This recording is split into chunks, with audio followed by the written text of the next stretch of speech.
Shefsky here, and welcome to Fantasy House. This is the world's #1 make-believe real estate podcast. I love doing this show because every week we get to go on a guided tour through a different person's imaginary dream home.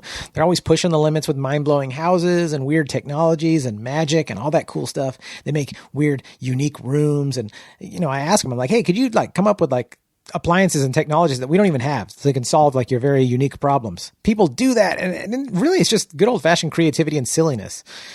Fantasy House podcast is NSFW. It's not safe for work, although we're super Mr. Rogers inspired. It's a lot more of an adult Mr. Rogers experience. So it's raw, it's honest. We talk about sex, drugs, people's bathroom habits. Sometimes people take us to dark places, and we're all about authenticity and really reigniting that carefree, playful spirit we had when we were 4 or 5 years old. Just fearless exploring of our imaginations and ourselves.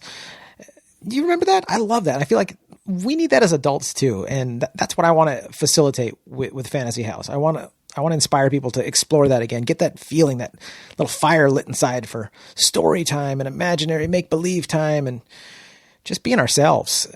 And it really is a great time. In Nathan Hurd's episode, he has a zero gravity room. So you just go in the room, flip a switch, and you're floating around. Jade Catapretta has a lazy river going through her fantasy house that has sexualized dolphins in it. Fifi Dosh has a private hot tub on top of a private mountain in her backyard. John and Tom from Chad Goes Deep, their fantasy house is actually a cloud that floats around like an RV in the sky. So they can go anywhere they want. Nick the plumber, he's got a live studio audience. So when he's with his family and he drops the punchline of one of his dad jokes, he gets a real applause. Joel Jimenez loves to cook, and by the way, is an amazing cook. But in Joel Jimenez's fantasy house, he doesn't want to clean up. He hates cleaning up. Loves to cook, hates cleaning up. Well, he's got a kitchen that washes itself. In episode 94, Mike Ishak's kitchen is just a portal to his aunt's Indonesian kitchen, so he can have ringdung anytime he wants, which I've never had ringdung in real life, but we had it on his episode imaginarily, and if it's anywhere as delicious as it is fun to say, it's got to be good, right? Ringdung. Jeremiah Watkins did a Halloween episode, and his toilet paper dispenser is a mummy that you just unwrap and wipe your butt with. Nat Baymel doesn't even have a bathroom. Speaking of bathrooms, he simply has a wizard that anytime you need to go, the wizard appears and just makes your bowels empty. Just abracadabra, poof. Or poop, poop, poof. So cool, right? Every episode is brought to you by me, Jon Shefsky. I am your local Southern California realtor. Not just a fantasy realtor. No, a really real realtor. And I would love to help you with anything real estate related, whether you're thinking about buying a house, selling a house, maybe you're interested in why I love multifamily apartment buildings, any of that. I would love to be of service. And if you're thinking, John, I don't care about real estate at all, that's great. But I know you know someone who does. And you got to let them know. You got to say, hey, before you go making any moves, you got to talk to my boy, Jon Shefsky. He's a really real realtor, and he would love to be of service. And I really would.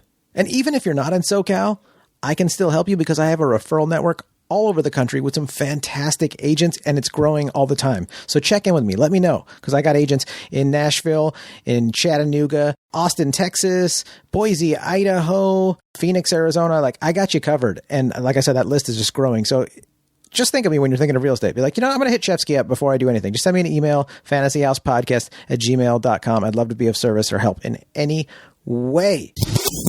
Super stoked. This week's guest is Hannah Ayers, and she is just full of knowledge and just a joy to talk to.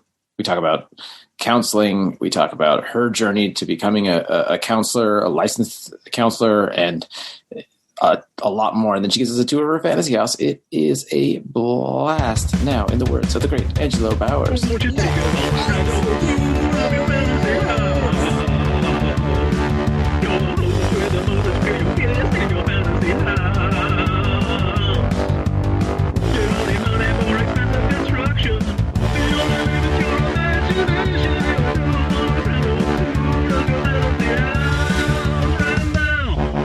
One of the hardest things for me working with kids in particular is having to work with families, because most of the time a parent comes in and it's like, fix them, please, for the love of God, fix them.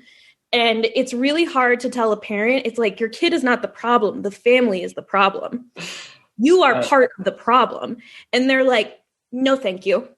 We'll skip past that part, and we'll skip past how I need to be accountable and responsible for how, I have trained my child to act in the world.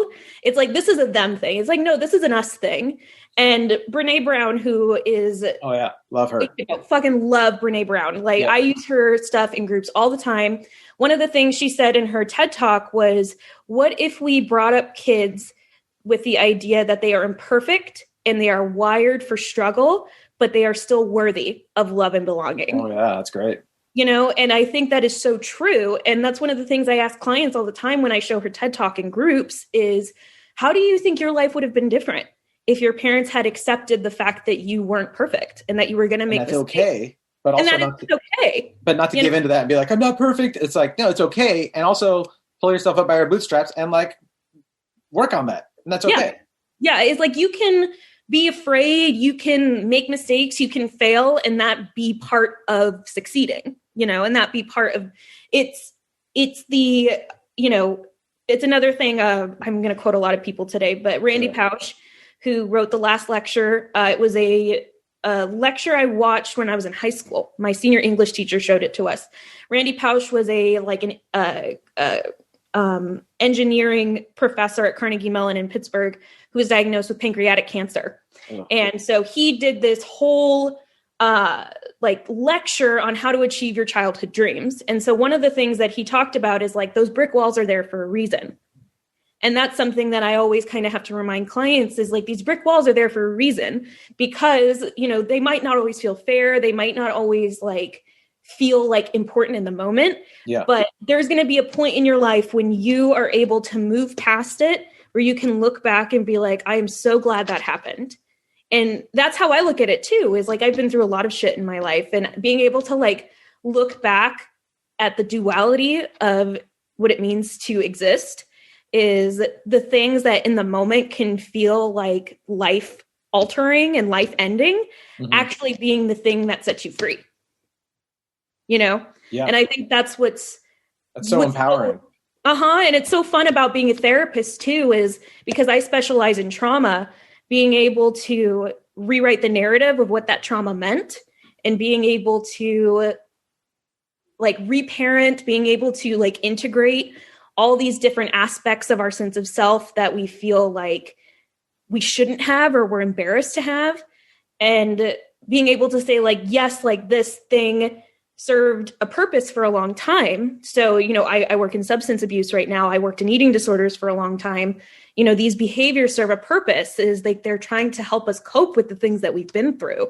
You know, who doesn't engage in some kind of like reckless, you know, whether it's like smoking a lot of weed, or it's shopping a lot, or you know, being on your fucking phone. Like everyone has their addictions. You see it in my loved ones and in myself. When I get rid of an addiction and I take on another one, like I know several people in business that I'm like, oh, you're a workaholic that is addicted to the adrenaline rush you get from like making your paycheck or making your goals, and you're insane. And it's like, but you used to be into cocaine. And so you just swapped it out. And I do the same thing with myself, not with cocaine, but like with, well, I'm a food guy, for example, which I guess since I have you here, I got to ask you this.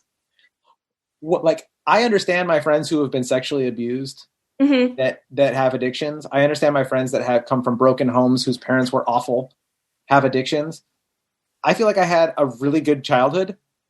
Not perfect. I mean, my mom and dad, you know, are human beings, and they weren't perfect, and they learned. And as the Bill Hicks joke or the Bill Burr joke goes, like, it's been refining every generation. Like we've gotten better and better. But I'm like, I have such issues with eating, from boredom, through stress, and through like rewarding myself or escaping. And like, if I'm depressed or bothered by something, like I go from like being very strict and wonderful on a diet to like feeling sorry for myself and allowing myself these freedoms that like the deep part of me doesn't want, where I'm like, no, I just want one cheat day a week. But then I'll be like, it's been a rough day. Let's order Mexican food and carb and stuff. And I'm like, why do I have that issue? Like I didn't get molested. Thank God I didn't get beaten. My parents, although not perfect, showed me unconditional love. My grandparents, although not perfect, loved unconditional love. Yeah. Why would I still have that issue? Like I don't have the excuse that my buddy who went through hell has. What the hell's going on, Hannah? Putting you on the spot. I'll try and break it down as quickly as I can. So the first thing is like our whole society has a really fucked up vision and idea of food. We have put moral judgments on food, right? Mm-hmm. So what's like just off the top of your head, what are some foods you would consider bad? Oh my God. Like shoot, any kind of like sweets, ding dongs, Sugar, like cakes, tres leches, chocolate like ice cream, fat, like all that stuff. Oh yeah, dude. Carbs. Yeah. Carb. But at the end of the day, why is it bad? Scientifically it's unhealthy. Well, and here's the thing is if we break it down into its purely nutritional components, which is carbs, fat, and protein. Yeah. Your body doesn't know the difference between like a quinoa veggie burger and a real burger. At the end of the day, it's going to break down into carbs, fat, protein. Yeah. And so a big piece of it is we have put this moral judgment on food where we view certain foods as good and bad instead of looking at things like variety. Are we putting everything on our plate? And also we get into the binge deprivation cycle where we tell ourselves, because this food is bad, I am bad if I eat it. And so then you won't let yourself eat any of that food. Mm-hmm. But the more you resist it, you're going to have an opportunity where, like, let's say you go to a party or whatever, mm-hmm. and there's a bunch of cupcakes on the table. But mm-hmm. you've told yourself, like, I can't have cupcakes. If I have cupcakes, I'm cheating. I'm bad. You get those cupcakes in front of you. You're like, well, it's a party. Like, I'll have a cupcake. Mm-hmm. You end up having 7 cupcakes. That's me. Yep. Yeah, because you haven't let yourself eat the things that you want to eat. Mm-hmm. And so the idea is we are trained not to listen to our body, not to listen to our natural cravings, and to focus on these dietary staples that are rooted in really old kind of ideals, right? So what we know about nutrition is very white-centric. It's not focused on all body, on all different types of bodies from all different types of cultures. Also, another thing that you have to be aware of is just because there's also this aversion to like what fatness means, right? Yeah. You have a moral judgment of what fatness means, and that if you're fat, you don't have self-control. There's something, like shit like that, where we tend to put these moral judgments on things, right? Yeah. So if we take like the morality out of food and look at it as just purely nutrients and say like, if my body's craving sugar right now, I'm going to eat that to fulfill that craving. You're less likely to binge later. Does that make sense? But another big thing too is when you look back on like your childhood or you look back on like really happy memories, like with your family or with your friends, there's probably food there. Oh, right? Totally. Or just being at my bubby's table and her stuffing me with food. And that like, it was a thing of love. Like, I'm like, just like, mm-hmm. Like she would give me a plate of sandwiches, like a plate. I was a kid and she would put a stack of tuna sandwiches in front of me, not one tuna sandwich. Yeah. Like with the crust cut off, like 10 of them, like I was at some sort of English tea party. Right. Mm-hmm. And that's how it is with Frank's family, who's Mexican, and my family that's like Southern Eastern European. Yeah. It very much like, let me fix you something. Are you hungry? Do you need something? Like, like, oh, you're having a bad day. Let me fix you something. Right. So we have kind of equated food with comfort.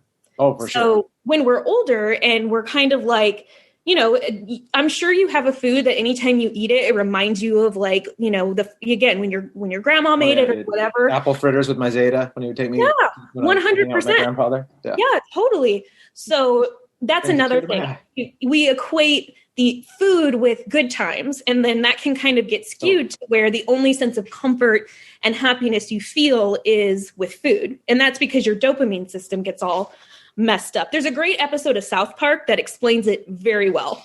Actually, a lot of great episodes of South Park that explain everything really well. It's true. There's actually a couple South Park episodes I show in group because I think they're great. I think they're God bless you. Explanations of mental health. You're like my favorite therapist now. This is awesome. Oh my God. South Park Therapy? That's the name of your podcast. Here's the thing is like, it doesn't matter how I give you the information. It matters what you get out of it. Yeah. So if you're not going to learn anything from me just having a discussion like this with you, but you watch South Park and enjoy South Park and be here, look at it in this lens, you're going to get more out of it. It's like I get more out of watching news like The Daily Show or like John Oliver than I do watching CNN. Yep. You know what I mean? So. I hope so. You're a reasonable person. If you get your news from Fox or CNN, I'm like, are you all right, Dom? Do you need some help? Right. If you compare other channels, Yeah, the packaging of your information is what really matters also. We are all traumatized. We're all fucked up. But if we can recognize that doesn't encompass our whole sense of self, and we can make space for all these other things too, and integrate is what I kind of call it. This is very rooted in internal family systems, which is a trauma modality that I use quite frequently. I follow it's Richard Schwartz. Dr. Richard Schwartz is his name. I like him. He sounds like a Jew. I think he Schwartz. But the reason why I like that is because I think it really addresses like things like ambivalence really well, is the people who want to change but don't want to change. You know, they see the light at the end of the tunnel, but also their behaviors still serve a purpose. Yeah. And so it's like that. Those are just two competing parts of yourself, right? These are just two aspects of the same person that are constantly battling. And isn't that a crazy thing that we can be multiple things at once, you know? And instead of rejecting that and being like, I'm crazy because I feel two things at once, and being like, no, that's just part of being a human, is we are complicated and we are chaotic as fuck. Yeah, and suffering from multiple things at one time. Right. If we look at that as just the normal part of the human experience, when that kind of removes the shame from it, you know, and recognizing it, I think a big part of that is it takes the power back. And so much of the times victims feel powerful when they do get the validation of their victimhood. Yeah. What if we gave them power in other ways, where it's the power over their identity, you know? Yeah. So that's kind of the way I tend to look at it, is when you make space for everything within your identity, there's more room for like self-compassion. There's more room for healing, which can lead to, again, you being able to integrate all these aspects of ourselves and be able to sit and recognize like, oh shit, you know, this is really hard. Like I have a client right now he brings up so much anxiety for me. And I know that's at the end of the day, like it's going to be rough working with him, but I'm going to learn so much from it.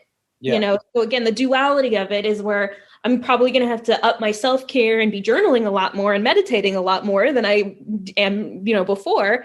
But at the end of the day, you know, I'm going to have new skills. I'm going to have a new level of compassion, a new level of tolerance, you know, so because I can totally just sit in the like, oh my God, I don't know what to do. Like he freaks me out, like whatever. Yeah. Okay. I almost like in the words of Sam Harris, want to unpack that a little bit more, if you don't mind, because this is interesting to me for you doing therapy. Now we've talked all this stuff about like the technical therapy, but, or technically stuff that could be wrong, but you saying this, I'm like, oh, this is interesting from the mind, your perspective as a therapist. So what is it that you're going through when you have a client that, like you said, he raises your anxiety? Mm-hmm. Like, what does that mean? Like when I'll just let you explain instead of putting words in your mouth. Okay. So basically what that is, it's called countertransference, which basically means that he brings up feelings in me about something else. Yeah. And I think it's because like I have had not great experiences in the past working with people who are similar. Yeah. And so I'm kind of predicting his behavior based on what I've experienced so far. And also, I think another thing is that, and also in those moments, my competency, I questioned my competency in those moments. And I'm one of those people where I hate feeling stupid. And this is another rant, but this is why I don't like magic. It's because I don't understand it. I don't know why it is the way I know it's fake, but I don't know how. And that makes me so angry. Illusions, Michael, the illusions. Yes. So when my competency comes into question, that's when I start to get really, really anxious. And so, you know, it's the anxiety of myself and having to recognize like, it's okay for me to be anxious in the room. Like I don't have to be, sometimes it's not about saying the right thing, doing the right thing. It's about just being present. It's being there, it's being consistent. And that being, for this guy in particular, who has a pretty severe diagnosis outside of his addiction, has probably never experienced before, is somebody who can literally just hold space for him. And that was a really hard lesson to learn, is I don't have to be spewing gold constantly to be a good therapist. Is most of the time, these guys just want somebody to say like, yeah, man, that's kind of fucked up. Damn, Hannah, you'd make a great husband too. Tell that to Frank. Tell that to Frank. That's one thing my wife definitely broke me in on over decades. I was just like, just listen. I was like, yeah, every woman I've ever known intimately told me that. I guess I'm going to try it. You're right. Well, just and I think that just comes down to most of the time we are like, well, we want to solve problems. Yeah, this totally. is a problem. We have to solve it. Some problem, it's not that easy most of the time, you know? And that's not, I think also in those moments, we're not seeking answers, we're seeking connection. Totally. Oh, that's so gold. That's so, you're so right, dude. I think especially with women too, in those moments, we just want to know that somebody is there for us and can say, oh man, like, you know, we just don't want to feel crazy. You know, we want somebody to be able to say like, that really sucks. Like, that must be really hard for you. You know, like, tell me about it. That's what we want. We don't want somebody to be like, well, you should talk to this person. You should do this. And then that the other thing. And it's like, no, I just kind of want you to say like, that must be really hard. Like, that's really all you want. Just again, to feel seen, just to feel known. I know my own life too. That's such a thing where it's like you just want your loved one, like people that you're closest with, like you do see me, right? Like I'm not just like a template. Like, which makes me wonder is can we tie that back to what you were talking about before, where you feel like your eating habits are more kind of revenge oriented now? Right? Oh, I think there's so many different reasons that I have bad eating habits that's probably one of them. But like, you've opened my eyes just in this podcast already to be like, oh dude, I think like that time I was eating bad was because of this. That time I was eating bad, it was a whole different subject. It's this. Like that time was for like to make my like to have some sort of like smoker's revenge on my mom. Right. Another time was like to like feel bad for myself and like give myself like way too much like, oh, you know. The other time was like to feel control. Like there's definitely been times since having kids when the kids are like super screaming and nuts. I mean, I literally just like stuffed like bad for me food in my mouth. Like, I'll just eat this really like literally in the cupboard, like just throwing something in my mouth that I shouldn't be. Yeah. Just eating. Like, the kids are driving crazy. Yeah. You feel like some sort of control. Like a brief minute or even seconds of just pleasure too. Like just the pleasure. Mm-hmm. So there's just so many reasons and one of the things I will say to that is, for me, I love when the pieces fall together, because I feel like when I have context for why I do my bullshit, I'm so much more compassionate to myself. I'm like, oh, okay. Well, I can calm down a little bit. You know, there's an A plus B equals C. It's not because I'm fucking crazy. It's not coming out of nowhere. There's a reason for it. And when you can, again, separate it from like, these are just people doing the best they can within a food system, a food culture that is very toxic and very broken, of course, we're all going to have really poor relationships with our bodies and with food, and we're not going to know how to talk to each other about our bodies and about food. So talk to ourselves about our body and food in our own head. Right. Totally. Even as an eating disorder therapist, and I mean, unfortunately, there's like, I have enough hours to where I could be a certified eating disorder specialist, but because I earn them not licensed, they don't count, which is really annoying. But working with eating disorders, like as long as I have, I feel like that is the hardest part, is recognizing how much it's so much more outside of ourselves, right? There are so many things that come that play a role in our vision, or our sense of self in our bodies and in our food, that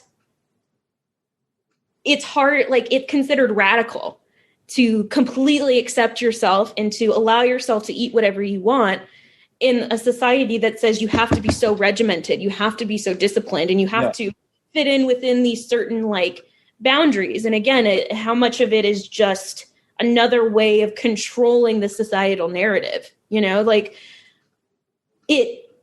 I think Frank kind of makes fun of me sometimes for when I can insert politics into different things. And it's like, no, it's very much rooted in like racism, sexism, you know, heteronormativity, classism. Like there's so much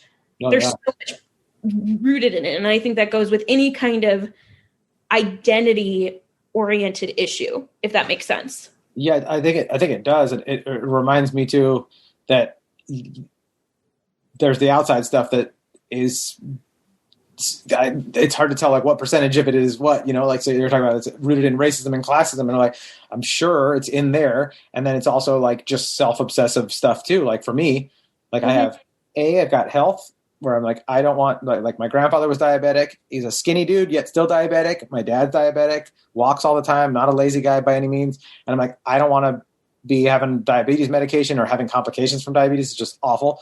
Mm-hmm. I want to be a disciplined person, and then aesthetically, those are the three things. Like I like my little Sims character that I'm playing while I'm in the incarnate form, whatever you want to call it, the G.I. Joe doll that I am. I'm like, I like to like look in the mirror and be like, oh, I feel good. I feel confident.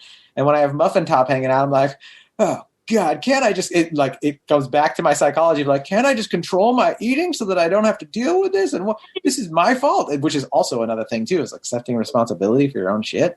Mm-hmm. Ooh, that's difficult. Mm-hmm. Ooh, it's difficult to just be like, there's no one else to blame, dog. Yeah, you want to blame your parents or the domino effect since the beginning of time, but it just comes down to like, you did this, dog. This is your choice to have the apple fritter number 7 or Earl Grey ice cream. Finish a pint of that in 2 3 minutes. Like, for sure, totally. I totally agree with you there. Yep. Oh, dude, the challenges are many. I love how much like just wisdom you just shared, because I just feel like just for our listeners listening to this on their drive to work or whenever they choose to hear this, there's so many good nuggets of things for them to like work on. Oh, I'm so glad. I'm so glad to hear that. That's, I don't know if, I don't think I mentioned this. This is actually the first podcast I've ever done. I've never done a podcast before. No, I mean, I obviously listen to them all the time. I hear Frank do them all the time, but this is the first one I've ever done. Like just me, just, gosh. I'm so excited. Congratulations. You've popped my cherry. Oh, dude. It's podcast cherry. Yeah. Frank's in the room. Frank, it's a podcast cherry. It's a term. But, and that's one thing that I feel like is so important for me, and so important for me as a therapist is, I have this knowledge, and to keep it to myself doesn't serve anybody, Please be. So it's really exciting. And it's also really exciting when people like, give me the opportunity to talk about it. Cause I'll talk for hours. I'll talk for hours about this shit. Well, I think it's so necessary for you, just like a singer, to share their voice with the world, or however they talk in entertainment. I have this, and this is one of the things where I was like so excited when you're talking about when you eventually got licensed, and I was like, oh my God, I can't wait to share this idea with you that I've had. So basically, in real estate, there's like, with our coaches and the different people that we work with, my mentor and some of the people that I follow, a huge part of it has been about finding your why, right? So they're always like, like everyone says, like when they get into any form of business, an entrepreneur is always like, oh, I just want to make a lot of money. And you're like, that's great. But once you meet a few of these people that make a lot of money, they're like, eventually you're just like, okay, great. I made a lot of money, but like, why do I do this? So They all have, all the different people in my niche in real estate all have some sort of like, oh, I do this. Like there's an apartment building syndicator, like he's really into, he calls it like a freedom fund. He's overseas. He works to like help give money to these areas of people that pretty much have no financial freedom. They like live, by whatever their awful classism is in their countries.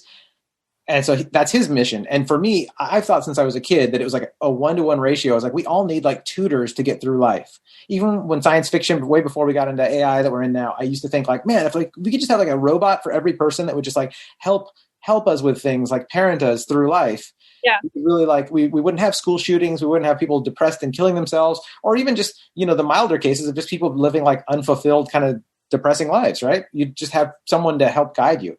And then as I got older, I was like, okay, how do we make this happen? And it started hitting me when the pandemic happened and everything went to teleconferencing or whatever you call it, like Zooming, like what we're doing right now. I was like, man, like, there's this negative stigma, like, oh, you need therapy. And if you look at like Larry David, like old rich Jews, like it's just like a funny thing where it's like they all go to their therapist. Larry David made it a huge part of Curb Your Enthusiasm. Right. That it's just like you just go to, it's like a maintenance thing. It's not like you don't wait till something's wrong. I have a relative that just found out they were bipolar at the beginning of the pandemic, and it was chaos and terrifying and like really heavy, big stuff. And it's like, dude, we shouldn't be waiting till the car breaks down to go to the mechanic. It's like it should be a healthy stigma of like, oh yeah, what did your therapist say about that? Yeah. And so I was thinking like, for me, at some point I want to like have it should just be a simple way in our society to just go and like have a half an hour session with someone once a week. And got all these complicated charities for all this stuff. And people have to prove this and that. And the bureaucracies are so disgusting. It's like, this should just be like one main company that like, you just like, anybody that has a problem is like, yeah, you just call them. You don't have to wait to call a suicide hotline. Just talk to someone. We got to do that somehow. Like, I feel like that's just got to be a thing. And obviously I'm not a big enough name to be like, I'm raising a ton of money and we got all these people, but we got to start somewhere. Yeah, and I completely agree with you. And one of the things, I worked in community health when I was in grad school during my my practicum, and that was one thing that I recognized really quickly is there is so much a need for affordable care, and a lot of a lot of communities just don't have adequate resources. I worked at an HIV clinic, so my clients were predominantly gay men, and I would say half of them were gay men of color.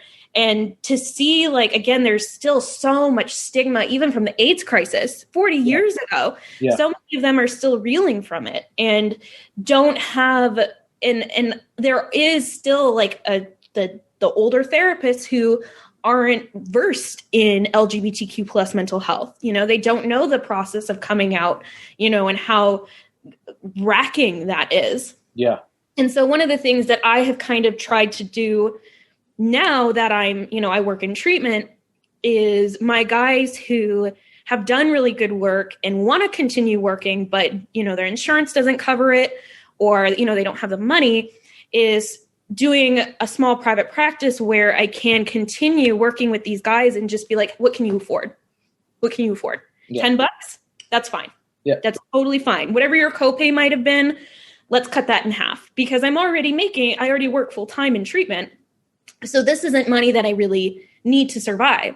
This is just an opportunity for me to give back to these guys who have worked really, really hard. Yeah. And for reasons beyond themselves and beyond me, insurance has deemed them like, no, they're fine. They're good. They don't need this shit anymore. When most of the time they need we all clearly need. Yeah, for sure. Regular, and one of the things that I always recommend is if you can get yourself into a good support group, they're everywhere. Whatever your niche is, there are groups for depression, anxiety, for teenagers, for codependency, for all kinds of addiction, I think groups are really where it's at. But then, we have these apps now, like Talkspace and stuff, which I think I think the next wave of the future. Like the private practice I'm kind of working to create would be all virtual. I wouldn't have an in-office. I would do it all virtually. So I could well that way and serve so many people. Mm-hmm. Because I have clients who don't live in LA. They live all over the state. And, they come to LA for treatment and, they want to be able to continue with me because we've done such good work.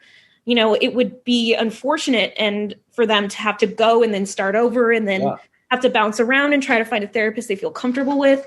But I think like even for me, somebody who is a therapist who has health insurance and has a pre-existing condition, it is still such a pain in the ass for me to get a therapist within my fucking network.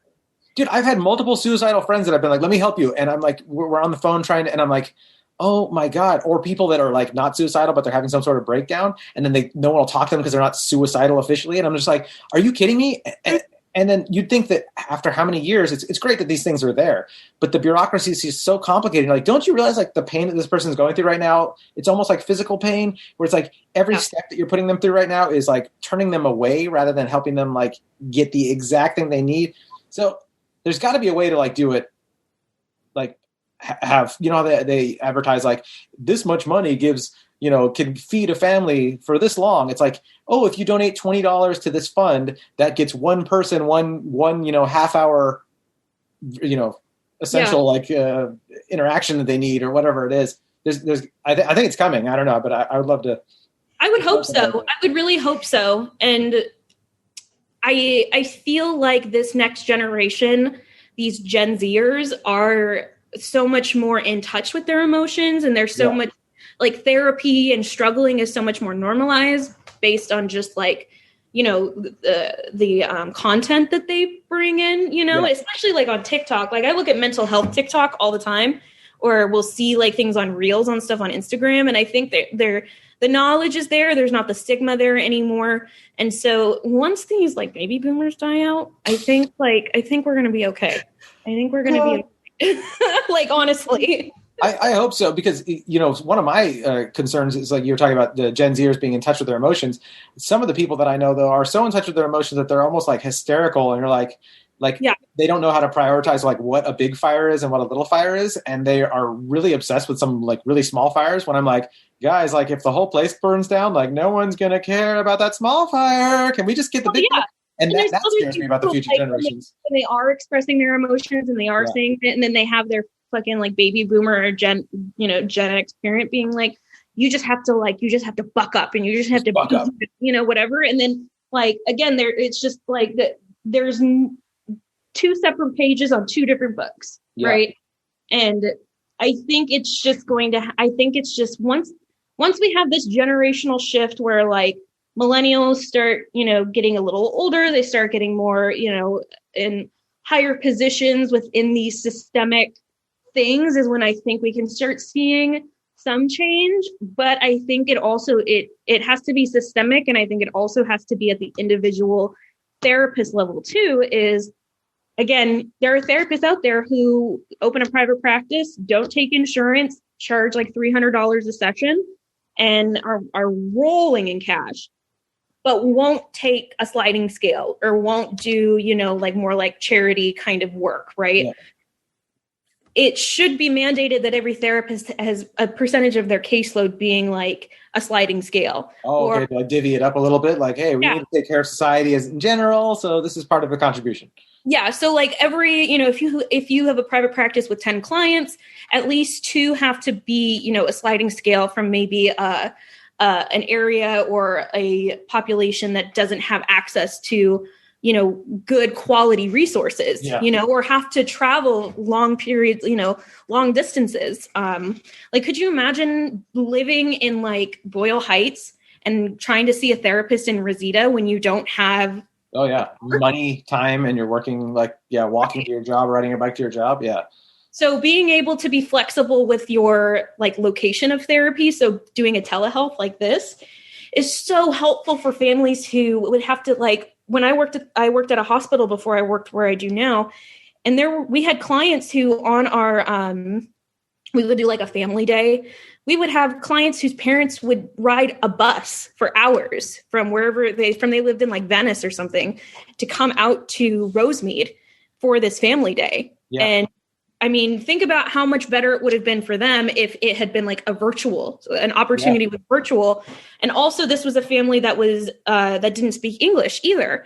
So we didn't have somebody there to translate except for that kid, who had to like translate everything to their parent and kind of vice versa. And then you also have to wonder, it's like, this kid has an eating disorder. So how much are they actually like saying what's actually happening? And, what's the lens through which they are explaining these things?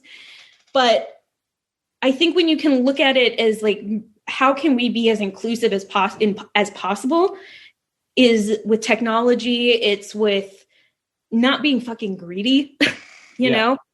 And so I think it works at 2 levels where we can look at the micro and the macro, therapists in private practice have to be willing to take on these cases that won't make them a lot of money and will probably be very difficult for them, but in the end could change that person's life, could be the one thing that person needs to be able to get out of the situation they're in, or at least find meaning in the situation that they're in, and, feel safe and confident to be able to pursue their goals without feeling stuck and trapped within a system, within a society that doesn't give a shit about them. At least it's that validating experience of like, I am worthy. And it's like in everybody's best interest too, when you think about it too, to get people up to speed together with their mental health, because at the end of the day, like you don't know where the next big ideas are that are going to help us push society forward, even potentially save the human race, for God knows, all the different things that they talk about are existential risks. It's like, you don't know where that's going to come from.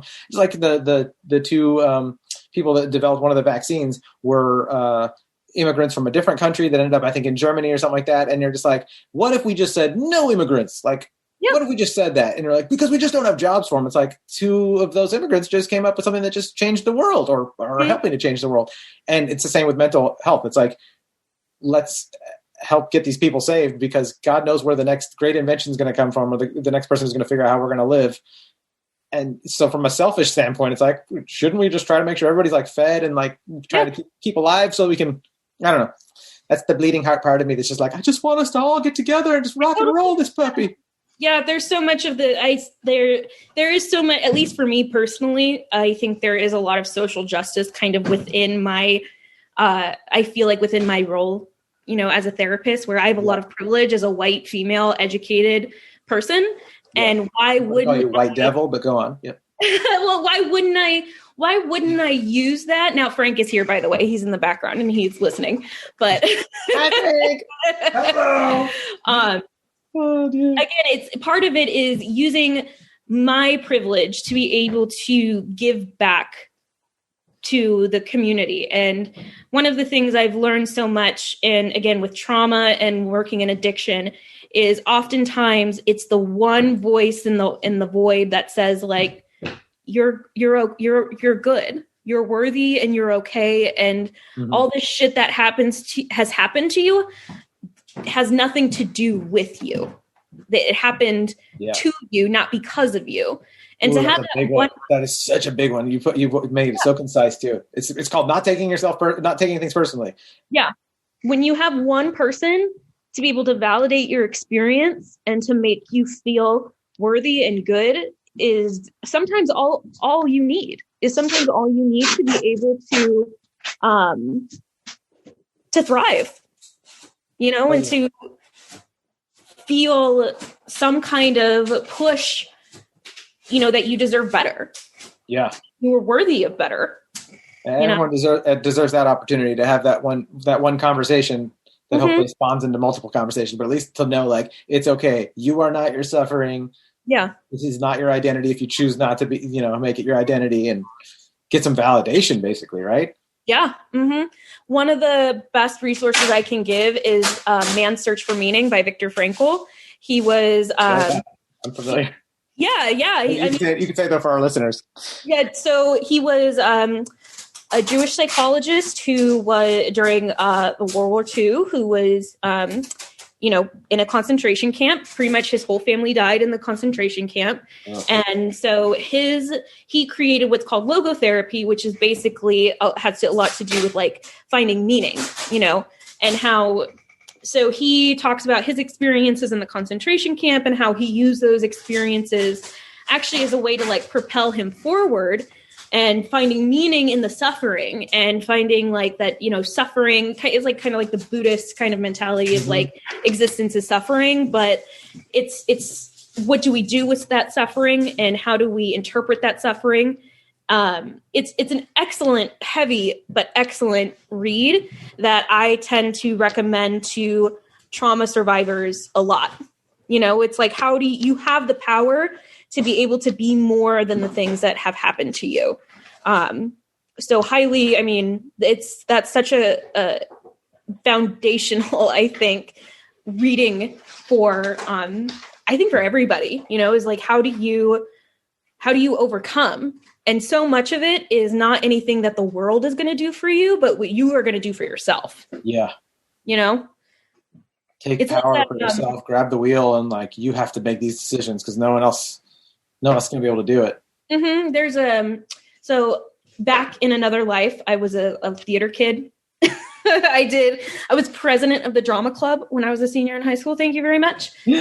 But it makes me think of, there's a song from Rent and it's called Without You. And it's after one of the main characters passes away. And the song is all about like everything within my world has crumbled, but everything else kind of goes on without them. The world keeps turning, time keeps going, people go about their business, and not like there being like some power in that, and there being like this, like no matter what, shit's gonna happen, and you're gonna feel stuck, and you're gonna feel like the world is gonna end, but it doesn't. Like it might feel like the end, but it's not the end. Like, you know what I mean? Oh yeah. People get stuck in that this is the end when it's like, no, this can actually just be a new beginning. And that's where I like to look at, I mean, even within my own experience, oftentimes the shittiest things and the things that I feel were like, again, that are the most crushing have actually opened the door for a lot of healing to happen. Oh, yeah. You know, like even just within my own personal experiences, you know, I think like sometimes we need shit to hit the fan in order for us to be like, oh, we could do something different, you know? Oh, like things could be different. Dude, every death of a loved one has been like, okay, this has been awful because it's the death of a loved one, and it's also been lighting a fire under my tush of just like, oh yeah, we're here for like a blink of an eye. No matter whether you live to be 500 years old or you only make it to 20 or 30, blink of an eye. So just like keep on trucking and don't waste a day. And it's like, yeah, I mean, that's just one example from me, a morbid example, but it's like even the darkest stuff, you can be like, oh, this is good that I learned that lesson because otherwise I might have wasted more time. And still, I get caught up in it too, Anna. There's times when I'm like, oh, I was whining about like petty stuff today or like stuff that doesn't really mean anything. It's just like, did you smile? Did you enjoy petting your cat? Did you enjoy, kissing your kids and, having a laugh and honing your skills of being in the moment, like, no. Okay. Then next time, let's go. Life is fast. Do it. Mm-hmm. Even out of the most negative, awful stuff. Dude, we've been rapping about all this interesting stuff for quite a while. I know. Should we do your fantasy house now or should we record later? Do you have time to go through it right now? We do now. Yeah, that now would be better. I have a meeting at 3, so this is totally perfect. Okay, let's rock through it in like, I think we can do it in like 20 minutes or so, right? Okay, sounds good. All right, what's the geographic location? Okay, so my favorite place in the entire world is the Redwoods up in Arcadia. Oh, wow. I went there. Frank and I went there after we got engaged in 2017, and it was. I hate using this word, but I use it every single time. It was the most magical experience I've ever had in my life.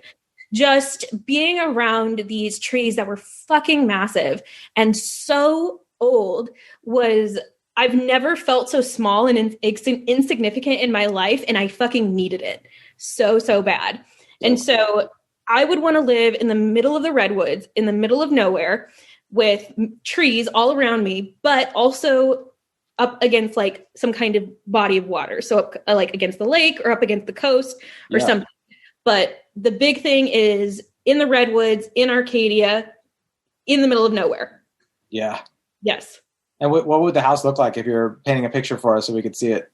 So have you ever seen the show on Netflix, like World's Most Extraordinary Homes or something like that? I love those shows. I love them too. Also Selling Sunset is another one of my favorites. I haven't seen it yet. Everyone brings it up now. And that's a hit. It is trash, but it is gold trash. I love it so much. I love it so much. And I'm not a reality person, but I love that shit. Yeah. Anyway, one of the things that it was on World's Most Extraordinary Homes that I really like is when the architects bring like the nature component into it, and they try to have the house flow with nature and try to be as least disruptive in nature as possible. So what I've seen that I really like is colors that vibe with, the natural surroundings and shapes within the natural surroundings. Yeah. So I really like triangle kind of shapes, kind of more like rustic kind of background. I actually did get pictures like the other day while I was thinking, I was like, I should find some pictures so that way I feel like I can have a better description of it. Oh, yeah. But like something like this, if you can see that. Oh, for sure. That's like a very modern, but also like cabiny with I love the windows too. Just so our listeners know, since they couldn't see it, and a black house in the middle of a forest, and it was like, think of a modern cabin that has big windows, which is super awesome. Like almost like Finnish and like Scandinavian design does this really well, where they like keep things kind of minimalist, but it's not like modern when you see like those really weird houses in LA off Melrose that you're like, it's just like gray and concrete. This has a lot more wood textures. Yeah, more natural. Big windows to let in natural light. Yeah. Big open living spaces inside. And that's so important also. If I were to live in the middle of the redwoods, there's not a lot of light, so you would need more open spaces. Yeah, totally. And then front yard is obviously like all the trees. I love that big, like a big deck, like in the front yard kind of area. And like the one vision I have is just like dirt road with all these redwoods, and driving in the, on the freeways, even out there, and having these beautiful, like tall trees just kind of zooming past you, I think is beautiful. And then I've always had the like fantasy of like a cabin that pushed up to a lake. That's kind of how that's in like reminiscent of what my grandma lived in. Yeah. She grew up in West Virginia, and she grew up in a little town where there was this lake, and her backyard kind of pushed up against, or her friend's backyard kind of pushed up against the lake. And that's where she spent a lot of her time growing up. And that's also how she met my grandfather. So yeah. He was fishing in a tree, and she was like playing something with her, really? with her friends. Yes. Oh yeah. Wow, what an awesome classic romantic story. He was fishing in a tree, had like a Isn't it like the most like 1940s, 50s things you've ever heard? Like in the middle of the fucking Smoky Mountains or whatever. Yeah. So that was always something that I thought was really beautiful. Another kind of example, these are kind of terrible examples, but like Shutter Island, like the house he lived in with his wife where, she murdered their children. Like aesthetically though. God, I haven't actually seen Shutter Island, but yes. Because I was like the previews on the trailer, I can tell you, yes, I get it. So yeah, like backyard up to the lake, some kind of docks, wherever. So I'm not someone who would necessarily be on the water, but definitely having the view of the water is something I've always wanted. Well, let's go inside the house now. Okay. So once we're inside, what do we got? So obviously to kind of contrast with the outside, because you're in the middle of the forest, you would need much more lighter colors, right? Mm-hmm. Yep. So more whites, more natural colors. And that's one thing that I feel like I really love is incorporating more like neutral, natural colors with pops, right? So entryway, I think, would be, again, trying to have it be as open as possible. Open concept, if you will, is something they say on Selling Sunset all the time. It's here to stay because yes, it is here to stay. We all love it. I love the idea of having mirrors to open, to again create more light and to open things up. I love plants. I don't know if you can tell. I see them behind you. You got some beautiful plants back there. Yes, and these aren't even all of them. I have more outside. I've got like 40 plants. So lots of greenery everywhere. And I feel like walking in, having some kind of mirrors on the side, being able to open up, kind of opening into the house, being able to kind of see through everything. So it like kind of flows.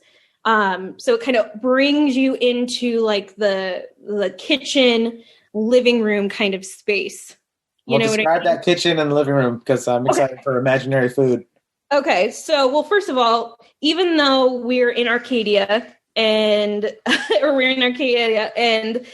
nowhere near LA, we would still eat Thai food from Rock and Toy on Sunset, which is I could eat that every day for the rest of my life. So we're going to get that express ordered. We're going to put it on Daenerys's dragon from Game of Thrones. So it'll get here right away. Yeah.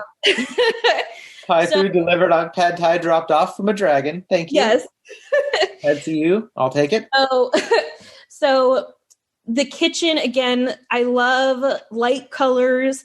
I love I've seen a lot lately. I follow a lot of lifestyle bloggers on Instagram, and they use regular cabinetry and open cabinetry, which I really love. Yeah.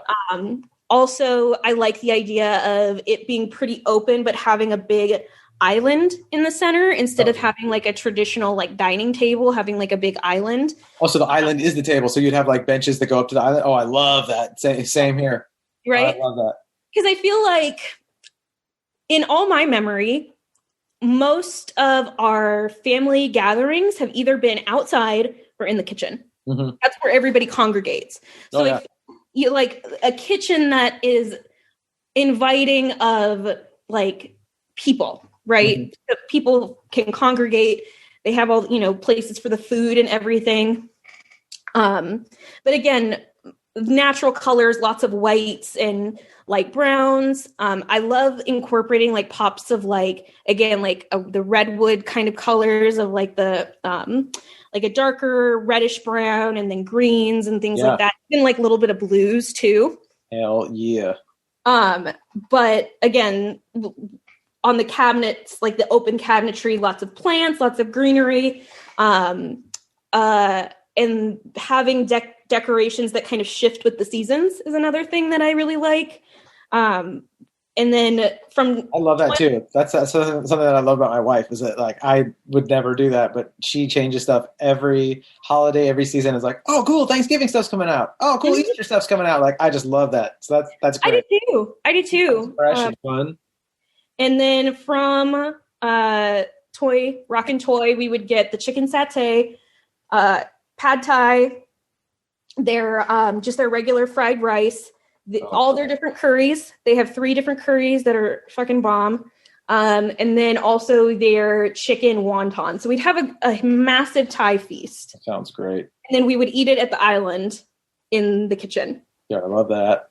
And so then living room, again, is an extension of the kitchen. Mm-hmm. But I feel like it's more... and I've kind of been thinking about this too, because Frank and I are planning on moving to a different apartment, is again, also it being conducive with having people over. Mm-hmm. So obviously like having like a sectional, having another kind of space with like more seating, having, I like the idea of having like a table in the middle, but again, I like it all being open so the people in the kitchen can interact with the people in the living room and it feel cohesive. Yeah. Rather than like, because like I think of like how my parents' house is there was like the counter that kind of separated the living room and the kitchen. So the people in the living room weren't necessarily interacting with the people in the kitchen. So I like the idea of that being more open and everybody being able to interact with everybody. So much better. Oh, dude, it's so much better. Just it's the modern way. It's like we're not like hiding somebody away cooking in the kitchen. It's like everyone's having a good time, and it also feels like you're on a. I don't know if you've ever been to like a nice dining experience where they show you the kitchen. You go to like I've had a lot of friends that work in the restaurant world, and some of these really nice restaurants have a little bit of like for family meal or just for like when the owner comes in, like a little booth or a little area to eat in the kitchen. And it feels really fun to go in those places and have a snack. And I feel like at home too, it's the same thing. It's like, well, why don't we just hang out while we're cooking and having drinks together? And the communal aspect of it's so great. So that's really cool. Like a less stressful version of like Hell's Kitchen, you know? Oh yeah. A lot less stressful. Don't tell Gordon I said that, but a lot less stressful. A lot less stressful. And then I have, so I also did the bedroom and the bathroom. So the bedroom, I feel like I'm one of those people where your bedroom is for sleeping.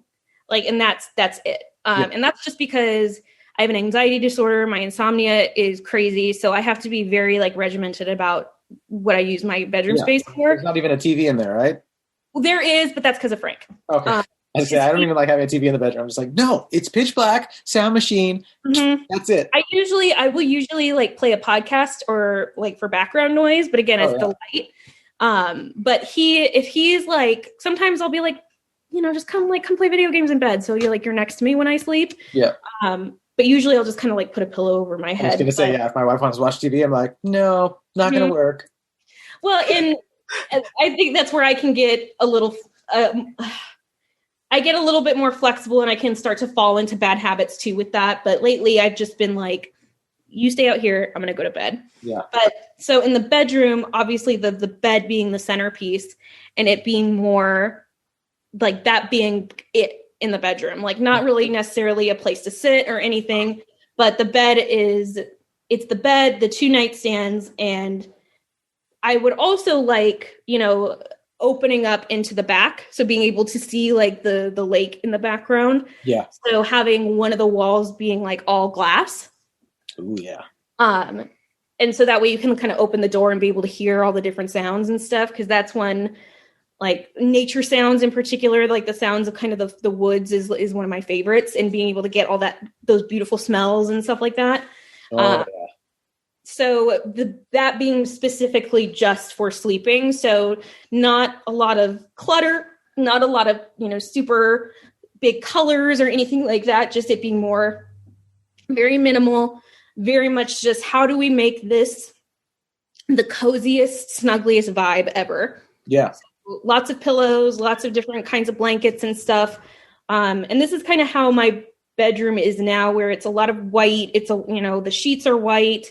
I will say the only thing is I tend to keep the blinds closed. Frank tends to keep the blind closed during the day, but I'm trying to be more better about like opening them up. You gotta get that sun. Mm-hmm. Dog. And then again, plants, definitely plants, as being like some of the bigger pops of color, and having plants that are really good at like purifying the air. So like a peace lily, like a pothos, spider plants, that kind of stuff. You got spider plant behind you, right? Is there one over there in the corner? Mm-hmm. Yeah, there's one. Right here. Oh, yeah, there it is. Yep. And I have the one in the forest corner. It goes in and out with the light. What is that one? This one right here. Yeah. This is a pygmy palm. I got it for $18 at Home Depot. It's like a little palm tree. I've never even heard of pygmy palm. Oh, It's a little tiny palm tree. Wow. I love it so much. It came in a pot.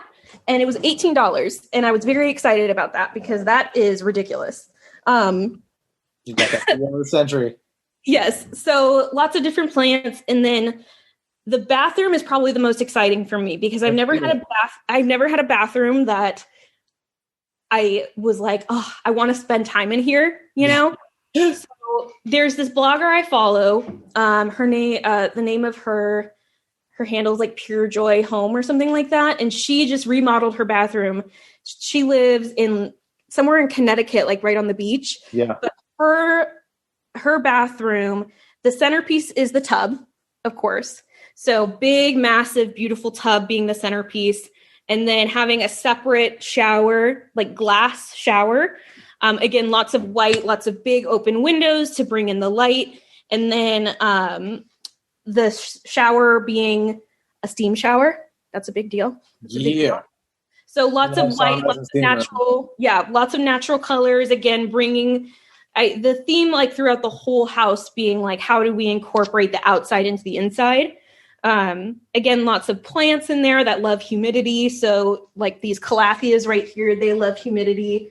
Even things like a snake plant, and so lots of light colors. I do like gold hardware. I love gold.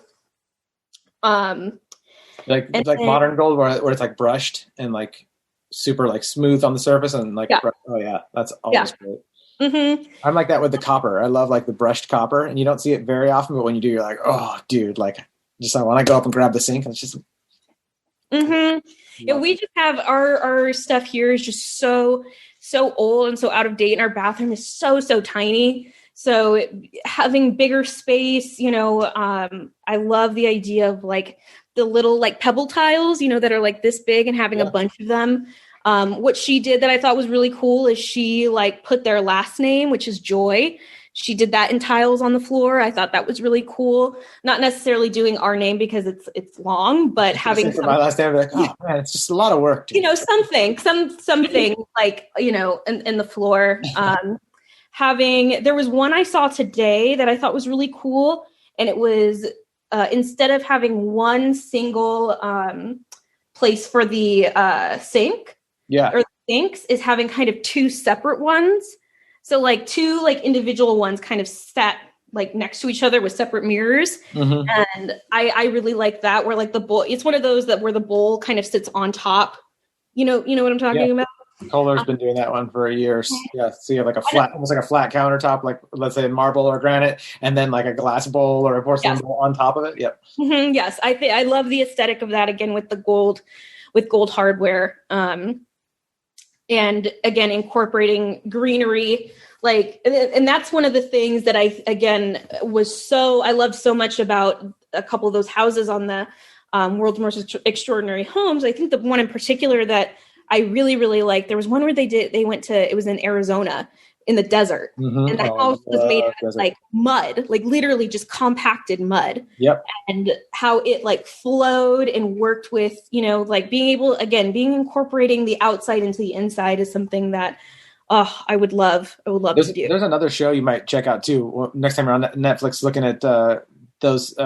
It's called Grand Design, and they build like, this is people like building houses, and it's a British reality show. So it's way less dramatic. It's still a little dramatic, but it's way less dramatic than like American like McDonald's TV. And it's really good. People get really creative. It's usually like retired people that are like just building their dream home with like limited budget and skills. Some of them don't even get finished on the episode. They're like, they didn't finish it. Like, so it's actually like, it seems pretty authentic. So called Grand Design. But anyways, go on. I just want to like throw that in there.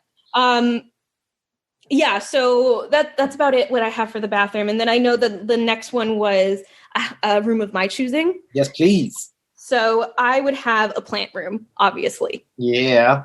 So I would love, I've seen this a lot on Instagram and on TikTok, is having like a greenhouse shelf where it's all glass. You put all the plants in there that need like higher humidity, and you have like a little humidifier in there, and you have like little water feature and fans and stuff. So I would love to have something like that, something big like that against one side.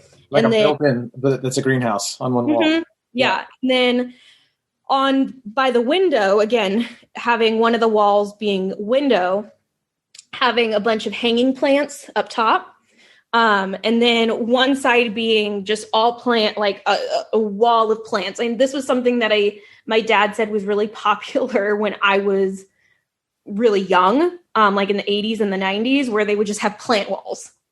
Like, I want that shit. Like, I want like built into the wall, just shelves, so I can just put all my plants in one spot. Like you'd have like 100 different like little plant pots with plants growing out of them. Yeah. Oh yeah. Yep. Cool. And it was funny. The house that I didn't necessarily grow up in there. I lived there from the time I was born until I was about 5. They had a built-in like thing like that with plants. And my dad was a plant guy. And so was my grandma, was a plant, all gardeners and stuff like that. And my dad had like 50 plants that he had when I was growing up. Oh yeah. And they had gotten all the stuff out and then were showing the house, but he, for some reason, had like forgotten about these plants. And so I'm sure, when you show a house, like whatever's in the house they have to be able to include in the price. So one of the stipulations of them selling the house was they got to keep all the plants. And my dad was like, that's fine. I have 2 kids. I'm not looking to take care of these plants anymore. So yeah, you take the plants go with you. That is something that goes into negotiations. But yeah, totally. Whether they like it or whether you want it or not, it's something. If I'm selling the house, I find out from my seller like, is this negotiable? And if I'm buying the house, I find out from my buyers like, do you guys want this? Should this be written up? Should we be asking for this in the offer? People say like, buyer wants bougainvillea. Yep, and that's one bougainvillea wall. Buyer wants bougainvillea wall. That was part of it, is they said very specifically, we want the plants. And my dad was like, okay. And I think he only ended up bringing like 3 plants to the new house. Yeah. But I actually took cuttings from one of those plants, which is older than me, and repotted it. And now it's a new plant. So it's very exciting that, you can have these plants that are like 30 years old and you make new plants out of them. So that's just a little fun fact for me. But the last thing about this room, so again, plants everywhere. Is having some kind of like little Zen corner where I can, like, it being like my space where even though I can go outside and being in the forest, like love being inside in the forest too. Totally. So having like a little spot where there is a chair, but there's also, space for me to be on the ground. So like a fluffy rug, having a little table nearby so I can, put like candles, and I love having crystals and stuff. So different crystals. I also will do like tarot and stuff like that. So having a spot where I can get like, get into some witchy shit also. Witchy shit. I've got a witchy shit section in my fantasy house. Yes, I do. I've got a witchy shit section, right? Witchy shit. Oh, dude. And so, yeah, within that also, like, having that in one spot, and then also being able to do, because like I do yoga, being able to have space to do yoga with my plants and stuff like that. And is that part of witchy shit? I'm just joking. It is 100% part of witchy shit. The plants are part of my witchy shit. Dude, everything is part of witchy shit. That's actually one of the trick questions. When Absolutely. You get into witchy shit club. First rule: everything's part of witchy shit. Mm-hmm. This is how I connect to my ancestors, is because I come from gardeners. So being with my plants, taking care of my plants is a way for me to connect to my family members who have passed away. So whenever I'm in my garden, like I think of my grandmother, I wish my cat was that mellow whenever I held her. She's like, she can handle it for about 30 minutes and then she's done. Oh, so fluffy. No, this little fella, little bushy, he's purring. He loves it. Oh, yeah, my cat has not moved. She's in her little ottoman with her fuzzy blanket, and she's good to go. Are you going to have any animals in your fantasy house? All the animals. Lots of cats and dogs being able to come in and out. I would love to be able, if we had more space to be able to foster, I'd foster animals all the time. So Frank can have an army of corgis in the fantasy house? Yeah, totally. Where would you like people to find you? So I have a therapy page. It's at Hannah Ayers Counseling, HANNAHAYERS Counseling. Guys, check out Hannah Ayers Counseling. Then you can get updates too if you want to get counseling, and you can do it through like a Zoom, right? Like telemedicine. Yep, so teletherapy. It'll be sliding scale. So if you don't have insurance, you don't have a lot of money, my way. So Please. Awesome. This is exactly what I'm talking about. This is what the world needs. We basically need 1 million Hannah Ayers sessions, but I think we could fix this planet if we have that. There's a really good Adventure Time episode. I don't know if you ever watched Adventure Time, but okay, like in one of the later seasons, there was an 8-episode miniseries that was amazing. And Finn's mom, they go back to this island and they find out Finn's mom was this amazing doctor. Like they cloned her, so she's like all over the island. So I was like, oh, we just have to clone Hannah and we'll just fix the world. We'll solve everything. So thank you for doing this. It was outstanding. Well, thank you again for having me. Thank you for being so gentle when popping my podcast cherry. I appreciate it so much. Oh, dude, I'm honored that you actually did that on this episode. It was like warms my heart, makes me feel so excited. So, well, I'm glad. And again, thank you for the opportunity. This was really, really fun. Well, come back and do it again. Like we'll do another themed one for a holiday or whatever, or different times, and so then you can have your house in Arcadia in the Redwoods, and then you can have a house anywhere else that you want. So yes, absolutely. This is this is for imagine for when I'm totally balling. Balling. Yeah, and congrats again on becoming a licensed therapist. It's just awesome to see someone go through part of that journey and be like, I achieved, I got there. Like very cool. You can do it. Mm-hmm. Keep on trucking. Keep on doing it. Keep on trucking. Yep. Thank you so much. Thank you. Again, thank you so much. Guys, if this is your first time listening, hit the subscribe button. If you are a long-time listener, hit the share button. Leave us a review and be silly and have fun. And I hope you learned something from this episode, even just about yourself. Hit up Hannah. Go to Hannah Ayers Counseling and find out more. I think this is so awesome. So good for everybody. All right, guys. Be silly and have fun. Mwah!